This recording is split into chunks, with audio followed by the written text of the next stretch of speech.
Tensionet brenda shtëpisë së famshme vazhdojnë të rriten ditë pas dite. Gjatë ditës së sotme, Rogerti është përfshirë sërish në një debat me konkurrenten Selin, duke përdorur deklarata të rënda që kanë shkaktuar reagime të shumta. Ti do vetëm çuna me lek, burr me lek, Gimbo në mban vetëm për lojë. Ju drejtua ai banores duke akuzuar për interes material ende pa kaluar 24 orë nga falja që kërkoi për fjalë të pahishme drejtuar banores. Ashtu sikurse e përmendëm dhe më sipër, kjo nuk është hera e parë dhe Rogerti është përballur me kritika për mënyrën e komunikimit brenda shtëpisë. Edhe në spektaklin e së martës, ai u vënë në qendër të vëmendjes për gjuhën e përdorur ndaj Selinit dhe jo vetëm, çka nxiti reagime si nga banorët ashtu edhe nga publiku jashtë.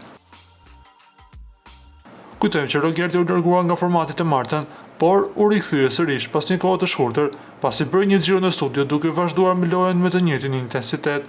Qasa e tij e drejt për drejt dhe konfrontuese, po e shndron në një nga figurat më polemike të këtij sezoni, ku na do të themi, edhe një nga figurat më pak të dashura të publikut ndër vite.